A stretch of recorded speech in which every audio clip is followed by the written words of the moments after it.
భారతదేశంలో అత్యంత ప్రసిద్ధి చెందిన దేవాలయాలలో యాదగిరిగుట్ట శ్రీ లక్ష్మీ నరసింహస్వామి ఆలయం ఒకటి. దీనిని తెలంగాణ ప్రజలు తిరుమలగా భావిస్తారు. కొండల మధ్య నిలిచిన యాదగిరిగుట్ట ఆలయం శిల్ప సౌందర్యం, వైభవోపేత నిర్మాణం ఇటు పురాణ ప్రాధాన్యతలతో ప్రసిద్ధి. ఇటీవల ఆలయం భక్తుల రద్దీతో మరోసారి హడావిడిని సృష్టించింది. పూర్వదినాలు, ప్రత్యేక వేడుకలు, సెలవు దినాలు ఉంటే ఆలయ ప్రాంగణం లక్షలాది మంది భక్తులతో సందడి చేస్తుంది. ఇటీవల ఒక కొత్త రికార్డును కూడా యాదాద్రి నెలకొల్పింది. తిరుమల తిరుపతిని నిన్న 75,000 మంది భక్తులు సందర్శించుకుంటే యాదాద్రిని 106,000 మంది భక్తులు దర్శించుకున్నారు.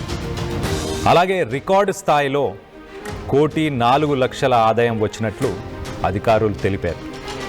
దీన్ని బట్టి యాదాద్రి ఎంతలా అభివృద్ధి చెందిందో మనం అర్థం చేసుకోవచ్చు. స్వామివారి దర్శనానికి 2 తెలుగు రాష్ట్రాల నుంచే కాకుండా దేశవ్యాప్తంగా ఉన్న భక్తులు తరలి వస్తున్నారు అంటే ఆలయ అధికారులు తెలుపుతున్నారు.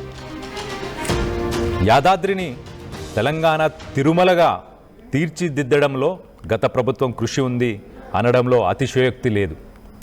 ఆలయ పునర్నిర్మాణం, సంపూర్ణ ఆగమ శాస్త్ర పద్ధతిలో ఆలయ నిర్మాణం, శిల్పకళాత్మకంగా నిర్మించిన కలువరాయి శిల్పలు, ఆధ్యాత్మికతను ప్రతిబింబించే గోపురాలు, గర్భగుడి పురాతనతను కాపాడుతూ భౌతిక సౌకర్యాల పెంపు వంటి గత ప్రభుత్వం అభివృద్ధి చేసింది. సంప్రదాయాన్ని కాపాడుతూ ఆధునికతను కలిపి రూపొందించిన యాదాద్రి పునరుద్ధరణ బీఆర్ఎస్ ప్రభుత్వానికి భక్తుల ప్రశంసలు అందించింది. ఆలయం పునర్నిర్మాణం పూర్తయిన తర్వాత ప్రతిరోజు భక్తుల సంఖ్య గణనీయంగా పెరిగింది. గత కొన్ని వారాలుగా ఆలయానికి వస్తున్న భక్తుల సంఖ్య మరింతగా పెరిగినట్లు ఆలయ అధికారులు తెలిపారు. ముఖ్యంగా వారాంతాలు, పౌర్ణమి, స్వాతి నక్షత్రం రోజుల్లో దర్శనానికి కనీసం 2 నుంచి 3 గంటల వరకు వేచి ఉండాల్సి వస్తుంది.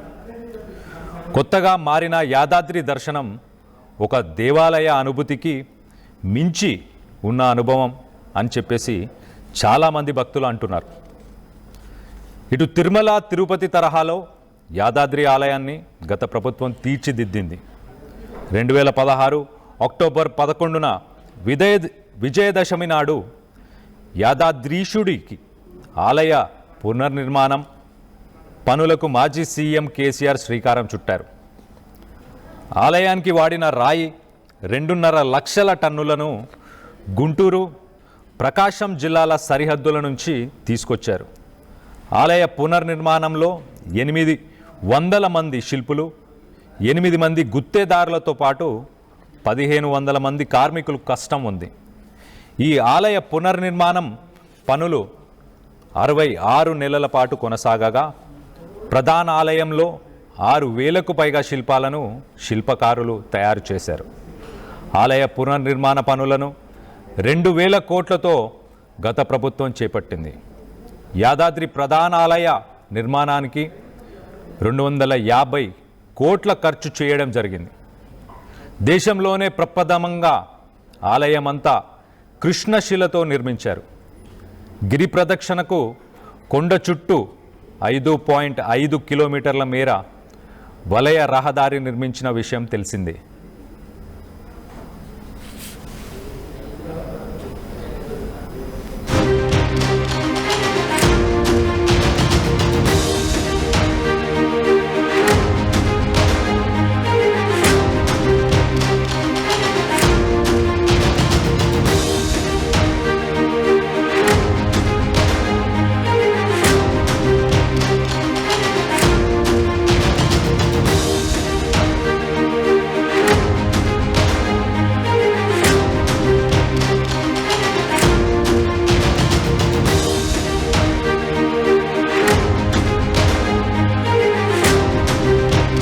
Local to global news at your fingertips.